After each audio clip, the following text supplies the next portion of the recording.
Question है पहली तीन संख्याओं का औसत चौथी संख्या का दोगुना है। यदि उन सभी चारों संख्याओं का औसत 12 हो तो चौथी संख्या यहाँ पर ज्ञात कीजिए।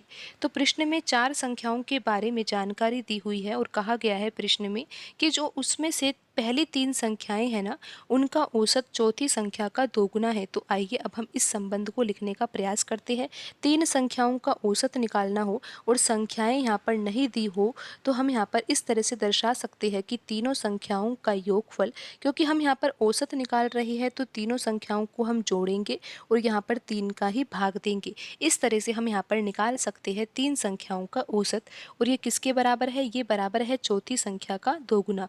चौथी संख्या भी यहाँ पर नहीं दी हुई है तो यहाँ पर हम दर्शाएंगे इसको फोर्थ से और यहाँ पर गुणा कर देंगे हम 2 से। इस तरह से हम यहाँ पर ये संबंध लिख रहे हैं। अब हम यहाँ पर इसको आगे हल करते हैं। यहाँ पर बट्टे में 3 लिखा हुआ है, इसको हम यहाँ पर दाएं पक्ष में ले जाएंगे, क्रॉस मल्टीप्लाई कर देंगे तो यहाँ पर तीनों संख्याओं का योगफल आ जाएगा। और ये कितना आएगा? यहाँ पर तीनों संख्याओं का योगफल किसके बराबर आएगा? यहाँ पर आप देखिए दाएं पक्ष में फोर्थ लिखा हुआ है, 2 का गुणा है ही यहाँ पर, 3 का गुणा यहाँ पर हो जाएगा क्योंकि 3 को अब हमने कहाँ भेज दिया है? दाएं पक्ष में। तो यहाँ पर तीनों संख्याओं का योगफल कितना आ जाएगा? तीनों संख्याओं का योगफल यहाँ पर आ जाएगा चौथी संख्या के 6 गुने के बराबर, क्योंकि 2 का गुणा 3 से करेंगे तो यहाँ पर आ जाएगा 6। तो इस तरह से आपको यहाँ पर ये संबंध समझना है कि तीनों संख्याओं का जो योगफल है वो किसके बराबर आ रहा है? चौथी संख्या के 6 गुने के बराबर। तो यहाँ पर हम लिख लेते हैं इस संबंध को कि यहाँ पर जो शुरुआत की जो तीन संख्याएं हैं जिनका अभी हमने औसत निकाला था, उन संख्याओं का जो योग है ना, वो चौथी संख्या के 6 गुने के बराबर है। और इसको हम इक्वेशन फर्स्ट लिख देते हैं। अब आगे प्रश्न में दिया है कि उन सभी चारों संख्याओं का जो औसत है ना, वो कितना है? 12 है। तो यहाँ पर अगर हम चारों संख्याओं का औसत निकालेंगे तो हम चारों संख्याओं को यहाँ पर जोड़ेंगे और फिर भाग किसका देंगे? 4 का ही भाग देंगे, क्योंकि यहाँ पर अब हम चारों संख्याओं का औसत निकाल रहे हैं। तो औसत में यही तो किया जाता है, चारों संख्याओं का योगफल और यहाँ पर बट्टे में 4। प्रश्न में ये 12 के बराबर दिया हुआ है तो यहाँ पर हम 12 लिख देते हैं। अब हम यहाँ पर जो ये 4 लिखा हुआ है, 4 का यहाँ पर क्रॉस मल्टीप्लाई कर देंगे तो ये 12 के साथ चला जाएगा और 12 के साथ इसका गुणा हो जाएगा। तो यहाँ पर हमें ये पता चल जाएगा कि चारों संख्याओं का योगफल कितना आएगा? 12 गुणा 4 यानी कि 48 के बराबर ये आ जाएगा। अब आप देखिए आपके पास एक इक्वेशन तो ये है जिसमें लिखा हुआ है कि तीनों संख्याओं का योगफल किसके बराबर है? चौथी संख्या के 6 गुने के बराबर है। और एक इक्वेशन हमारे पास अब आ ही गई है कि चारों संख्याओं का योगफल जो है वो किसके बराबर है? 48 के बराबर है। हम इसको मान लेते हैं इक्वेशन 2। अब हम लिख लेते हैं यहाँ पर दोनों इक्वेशन को। एक इक्वेशन है जिससे हमें पता लग रहा है कि यहाँ पर जो तीन संख्याओं का योगफल है वो तो किसके बराबर है? चौथी संख्या के 6 गुने के बराबर है। ये है इक्वेशन फर्स्ट। और दूसरी इक्वेशन क्या आई है कि यहाँ पर जो चारों संख्याओं का योगफल है वो किसके बराबर है? 48 के बराबर है। तो अब हमें प्रश्न में ज्ञात क्या करना है? आप यहाँ पर ध्यान दीजिए, हमें यहाँ पर प्रश्न में ज्ञात करना है चौथी संख्या। तो अब हम इक्वेशन फर्स्ट और सेकंड से चौथी संख्या को ज्ञात करेंगे। आप देखिए तीनों संख्याओं का योगफल किसके बराबर है? चौथी संख्या के 6 गुने के बराबर है। तो यहाँ पर तीनों संख्याओं का योगफल हम रख देंगे चौथी संख्या का 6 गुना। इस तरह से हम यहाँ पर लिख देंगे और प्लस में तो यहाँ पर ये चौथी संख्या है ही और बराबर में क्या है? 48। तो यहाँ पर आपको अगर इक्वेशन हल करना है तो यहाँ पर आप देखिए 6 गुणा ये चौथी संख्या है, यहाँ पर ये एक चौथी संख्या है तो यहाँ पर आ जाएगा 7 गुणा और ये फोर्थ संख्या बराबर किसके आएगा? 48 के। और यहाँ से फोर्थ संख्या क्या आ जाएगी? 48/7, क्योंकि ये 7 जो है गुणा में है, दाएं पक्ष में जाएगा तो ये भाग में चला जाएगा। तो यहाँ पर चौथी संख्या क्या आ जाएगी? 48/7 आएगी। और ऑप्शन बी में लिखी हुई संख्या 48/7 ही है, तो यही सही आंसर होगा। क्वेश्चन है ए की आय बी की आय से 60% कम है तो बी की आय ए की आय से कितने प्रतिशत अधिक है? तो यहाँ पर प्रश्न में ए और बी की आय के बारे में दिया हुआ है संबंध। प्रश्न में दिया हुआ है कि जो ए की आय है ना वो कम है, लेकिन किससे कम है, बी की आय से, और कितना कम है, 60% कम है। तो 60% का भिन्न रूप क्या होता है? 60% को हम लिख सकते हैं 60 और परसेंट का चिन्ह हटाकर हम बट्टे में लिख सकते हैं 100। इस तरह से हम प्रतिशत को बदल सकते हैं भिन्न में। और जब हम इसको हल करेंगे तो ये आएगा 3/5 के बराबर। 20 के पहाड़े से ये दोनों संख्याएं कट जाएगी और 60% किसके बराबर आ जाएगा, 3/5 के बराबर आ जाएगा। तो 60% अब किसके बराबर है, 3/5 के बराबर है। तो आप यहाँ पर ये समझिए कि ए की आय तो कम है, लेकिन किससे कम है, बी की आय से कम है ना। तो यहाँ पर जो बट्टे में 5 लिखा हुआ है, 5 को हम मानेंगे बी की आय, और यहाँ पर बी की आय जो है ना वो ए की आय से अधिक है, यानी कि ए की आय जो है वो बी की आय से कम है। तो कितना कम है आपको पता है, 60% कम है। 5 का 60% किसके बराबर होता है, 3 के बराबर होता है। यानी कि ए की जो आय है ना वो बी की आय से 60% कम है, तो 3 यूनिट कम है। तो यहाँ पर अगर बी की आय हमने 5 यूनिट मानी है तो ए की आय तो बी की आय से 3 यूनिट कम होगी, और कितना होगी, ये 2 यूनिट होगी। तो यहाँ पर ए की आय और बी की आय के बीच में जो अनुपात का संबंध आया है वो कितना आया है, 2:5 आया है। प्रश्न में आगे पूछा गया है कि जो बी की आय है ना वो ए की आय से कितने प्रतिशत अधिक है। तो आप यहाँ पर निश्चित रूप से देख सकते हो कि यहाँ पर बी की आय तो ए की आय से अधिक है, और कितना अधिक है, 3 यूनिट अधिक है। लेकिन आंसर हमें प्रतिशत में निकालना है, तो किस तरह से हम यहाँ पर प्रतिशत में आंसर निकाल पाएंगे। आपको पता है कि यहाँ पर बी की आय जो है वो ए की आय से अधिक है, और कितना अधिक है, 3 यूनिट अधिक है। लेकिन अब तुलना किससे की जा रही है, यहाँ पर बी की आय की तुलना की जा रही है ए की आय से। तो बट्टे में हम ए की आय लिखेंगे, और ए की आय हमने यहाँ पर कितनी लिखी है, 2 यूनिट लिखी है, और मल्टीप्लाई तो हम यहाँ पर 100 से करेंगे क्योंकि आंसर हमें प्रतिशत में निकालना है। अब यहाँ पर 2 से 100 कट जाएगा और ये कटेगा 50 बार, और 50 का गुणा 3 से होगा तो आंसर आ जाएगा हमारा यहाँ पर 150%, और ऑप्शन सी यहाँ पर सही आंसर होगा। क्वेश्चन है, एक व्यापारी अपनी वस्तुओं की कीमत क्रय मूल्य से 25% अधिक रखता है। यदि उसने 10% की छूट दी हो तो उसका लाभ प्रतिशत क्या होगा। तो यहाँ पर हम मान लेते हैं कि वस्तु का क्रय मूल्य कितना है। वस्तु का क्रय मूल्य हम यहाँ पर मान रहे हैं 100 रुपये। फिर यहाँ पर देखिए कि जो व्यापारी है वो क्या करता है, अपनी वस्तुओं की जो कीमत है ना वो क्रय मूल्य से 25% अधिक रखता है। तो यहाँ पर हम लिख सकते हैं कि वस्तु का जो मूल्य वह अंकित करता है वो कितना होगा, क्रय मूल्य से 25% अधिक है ना, और क्रय मूल्य यहाँ पर हमने 100 रुपये माना है, तो 100 का अगर हम 25% निकालेंगे तो वो 25 के बराबर होगा। और यहाँ पर जो मूल्य है, अंकित मूल्य, वो क्रय मूल्य से 25% अधिक है, यानी कि 25 रुपये अधिक होगा। तो अंकित मूल्य हो जाएगा 125 रुपये। फिर आगे प्रश्न में दिया हुआ है कि जो व्यापारी है ना उसने वस्तु को बेचा, लेकिन बेचते वक्त उसने क्या किया, 10% की छूट दी, और छूट जब देगा तो वो अंकित मूल्य पर छूट देगा। तो यहाँ पर छूट देने के बाद उसने वस्तु को कितने रुपए में बेचा, ये हमें यहाँ पर निकालना होगा। तो यहाँ पर 10% की छूट दी गई है, तो 125 का हमें 10% निकालना होगा। आप यहाँ पर आसानी से निकाल सकते हो, 125 का 10% निकालना है तो इस तरह से हम यहाँ पर निकाल सकते हैं। और यहाँ पर 0 से 0 कट जाएगा, 125 में 10 से भाग देंगे तो यहाँ पर जो छूट आएगी वो आएगी 12.5 रुपये की। तो यहाँ पर आपको इतना समझ में आ गया कि 125 रुपये अगर वस्तु का अंकित मूल्य है और 10% की छूट दी जा रही है, तो वास्तव में छूट दी जा रही है 12.5 रुपये की। अब यहाँ पर आप ध्यान दीजिए कि जब अंकित मूल्य 125 रुपये है और 12.5 रुपये की छूट दी जा रही है, तो वस्तु को फिर कितने रुपए में बेचा जा रहा होगा, वस्तु को बेचा जा रहा होगा 112.5 रुपये। 125 में से हम 12.5 रुपये घटा देंगे तो यहाँ पर आ जाएगा 112.5 रुपये।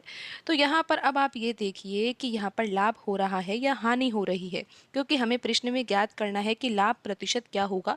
तो आप ये तो देखिए कि लाभ हो भी रहा है या नहीं, और आपको यहाँ पर निश्चित रूप से लाभ ही दिखाई दे रहा होगा, क्योंकि क्रय मूल्य यहाँ पर 100 रुपये हमने माना था और विक्रय मूल्य कितना आया है, 112.5 रुपये आया है। तो लाभ आप देख सकते हो कि यहाँ पर लाभ हो रहा होगा। विक्रय मूल्य में से अगर हम क्रय मूल्य घटाएंगे तो यहाँ पर लाभ होगा 12.5 रुपये का। लेकिन आंसर हमें प्रतिशत में निकालना है कि लाभ प्रतिशत क्या होगा। तो किस तरह से निकालेंगे, आप यहाँ पर लाभ लिख सकते हो। 12.5 रुपये लाभ है और बट्टे में तो हमें क्रय मूल्य रखना होगा, तो यहाँ पर हम 100 रुपये रखेंगे और मल्टीप्लाई हमें किससे करना होगा, 100 से, क्योंकि आंसर हमें प्रतिशत में निकालना है। तो 100 से यहाँ पर 100 कट ही जाएगा और आंसर आ जाएगा प्रतिशत में 12.5%। आप देख सकते हो कि यहाँ पर ऑप्शन बी सही आंसर होगा। क्वेश्चन है, एक दुकानदार एक वस्तु को 20% की छूट पर बेचकर 60% का लाभ कमाता है। यदि वह उसी वस्तु को 40% की छूट पर बेचता है तो फिर उसका नया लाभ प्रतिशत क्या होगा। तो यहाँ पर प्रश्न में दिया हुआ है कि एक दुकानदार है और वह एक वस्तु पर 20% की छूट देता है। तो यहाँ पर हम लिख लेते हैं मार्क्ड प्राइस। मार्क्ड प्राइस यानी कि अंकित मूल्य, और अंकित मूल्य यहाँ पर हम मान लेते हैं कि 100 रुपये है। अगर अंकित मूल्य हम 100 रुपये मान रहे हैं तो फिर हमें विक्रय मूल्य कितना लिखना होगा, यानी कि सेलिंग प्राइस कितना लिखना होगा। आप ध्यान से देखिए कि छूट दी जा रही है 20% की, यानी कि 100 रुपये अगर वस्तु का अंकित मूल्य है और 20% की छूट दी जा रही है तो फिर वस्तु को बेचा कितने रुपए में जा रहा होगा, 80 रुपये में बेचा जा रहा होगा। तभी तो यहाँ पर आपको समझ में आएगा कि यहाँ पर 20% की छूट दी गई है। तो यहाँ पर अब आप ये देखिए कि छूट देने के बाद 80 रुपये में बेच दिया गया है, लेकिन फिर लाभ कितना हो रहा है, 60% का लाभ हो रहा है। तो यहाँ पर आप लिख सकते हो कॉस्ट प्राइस। कॉस्ट प्राइस यानी कि क्रय मूल्य। तो अब आप ये समझिए कि अगर हम यहाँ पर क्रय मूल्य 100 रुपये लिख दे, तो अगर 60% का लाभ हो तो फिर वस्तु को हम कितने रुपए में बेचेंगे जिससे कि हमें 60% का लाभ हो। तो हमें वस्तु को बेचना होगा 160 रुपये में, क्योंकि वस्तु का क्रय मूल्य यहाँ पर हम कितना मान रहे हैं, 100 रुपये मान रहे हैं, तो हमें 160 रुपये में बेचना होगा। तो यहाँ पर हम विक्रय मूल्य के नीचे ही लिखेंगे 160 रुपये। लेकिन अब हम प्रश्न को कैसे हल करेंगे, आप यहाँ पर ध्यान दीजिए कि यहाँ पर हम अनुपात लगा सकते हैं।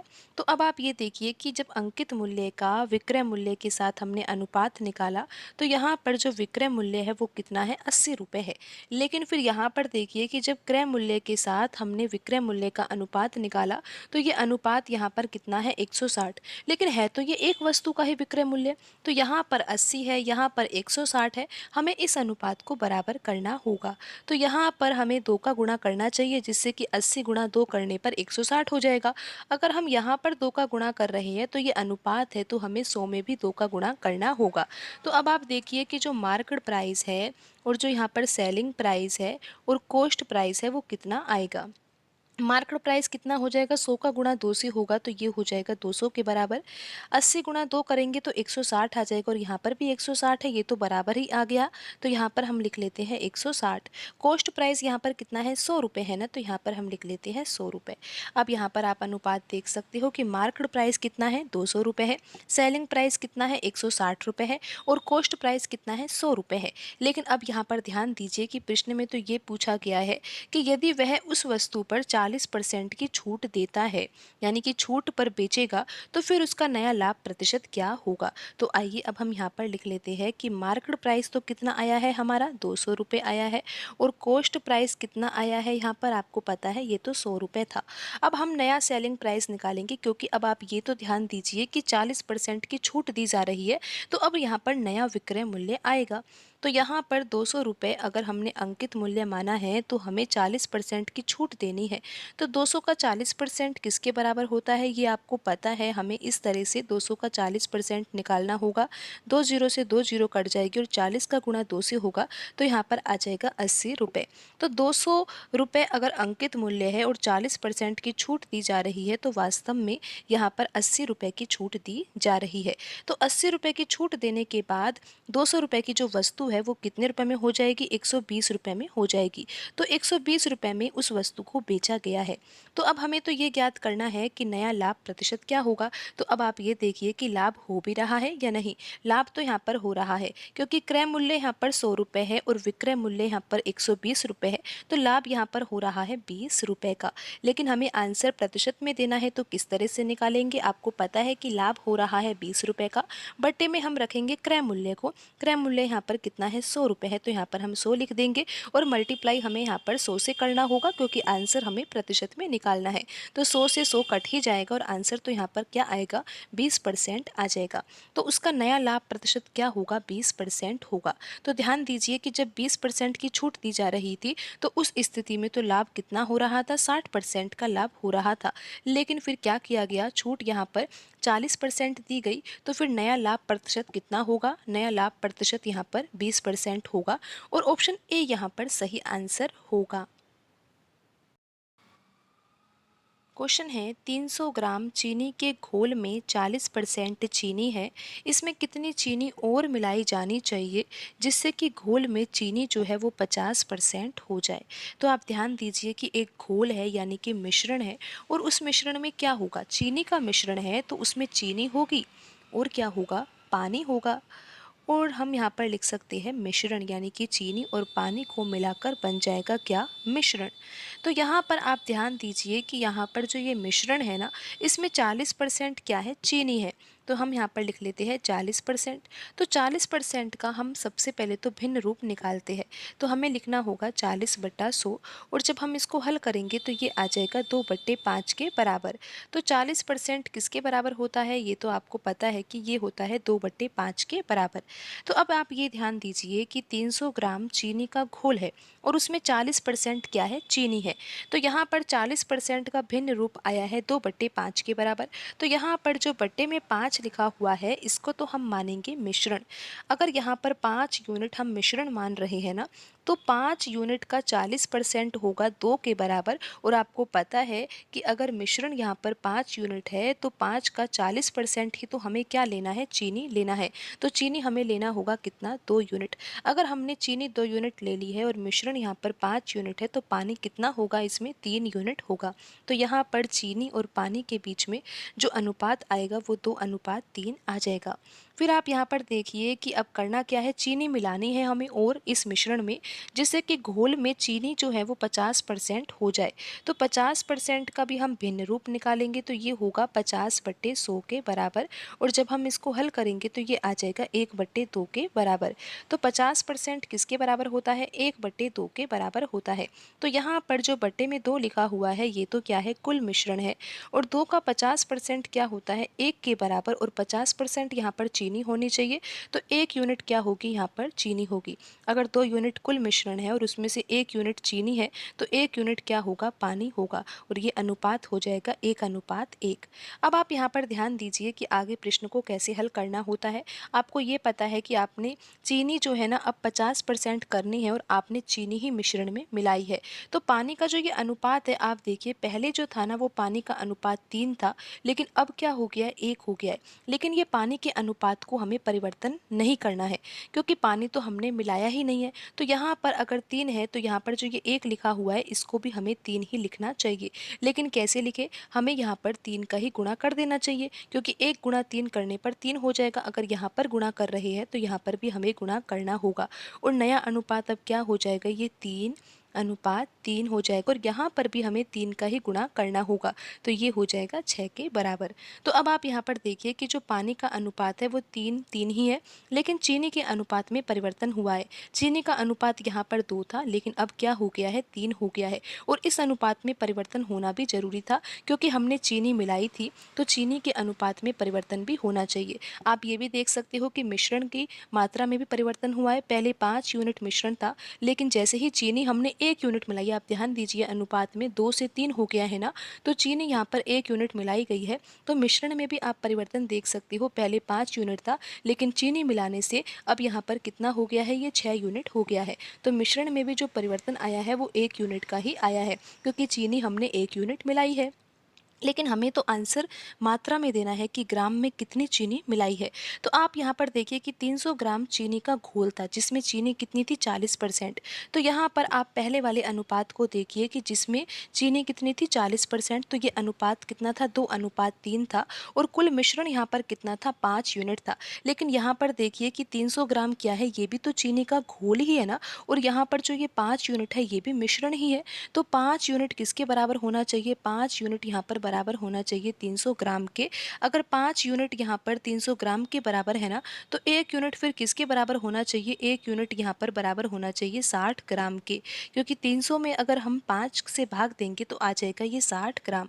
और आपको ये भी पता है कि चीनी कितनी मिलाई गई है? 1 यूनिट मिलाई गई है, और 1 यूनिट की वैल्यू तो कितनी आई है? 60 ग्राम आई है ना। तो यहाँ पर चीनी कितनी मिलाई गई है? 60 ग्राम चीनी मिलाई गई है, और ऑप्शन बी यहाँ पर सही आंसर होगा।